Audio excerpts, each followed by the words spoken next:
Royal Marsden is one of the 35 hospitals within the expanded zone. Newly installed camera is likely to hit pensioners driving older vehicles.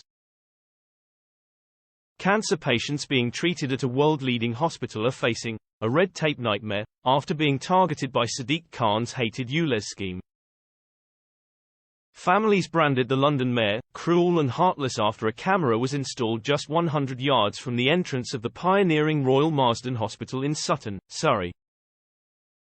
Parents of children receiving life-saving care at the hospital say the despised scheme is leaving them engulfed in a tidal wave of bureaucracy at an already stressful time.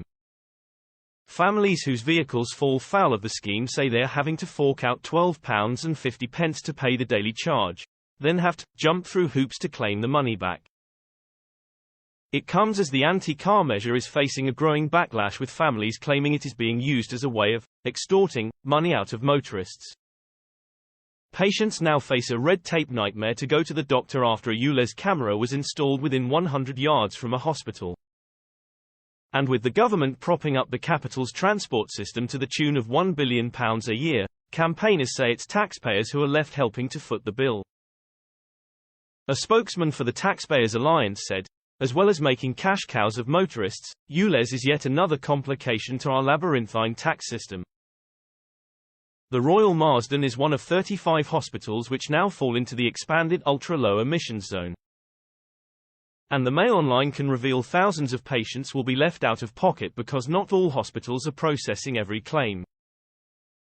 Critics say, the elderly and vulnerable are among poorer people most likely to be hit by crippling charges. Transport for London, TfL, has agreed to refund eligible patients who arrive for appointments in cars that fail to meet their emission standards.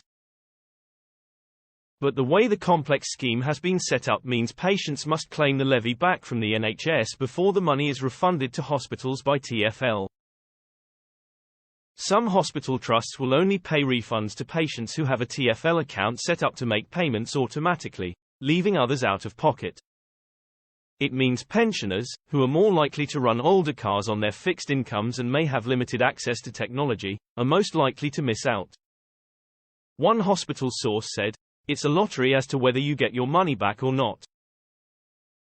The way it is set up, it's easy for TfL to take your cash, but claiming it back is another matter." The onus is on patients and NHS organisations, already facing a tidal wave of red tape, to sort it out between them. Under the reimbursement scheme, patients who are too ill, weak or disabled to travel on public transport can apply for a refund. Those with compromised immune systems are also eligible, along with patients who need regular therapy or assessments and others who require recurrent surgical intervention. The Royal Marsden, which has another site within the ULEZ zone in Chelsea, West London, treats 60,000 patients every year. Under the system, patients who can prove they have a ULEZ charge receipt must fill in a claim form when they arrive in the department for their appointment. They need to ask their doctor or clinician to complete the paperwork, then take their documents to the cashier's office in the hope that it is open after their appointment has ended. Hospital staff and visitors are not eligible for a refund, and families, who have to pay expensive car park charges, say they are being unfairly forced to reach into their pockets to comfort loved ones. Aaron Ghosh travels to the hospital from his home in Kent every day so his daughter can receive chemotherapy. He described claiming back the daily charge as a bureaucratic burden, saying the process was unclear, confusing and lengthy. He said the fee was the last thing you should have to think about when attending critical appointments and caring for an unwell child.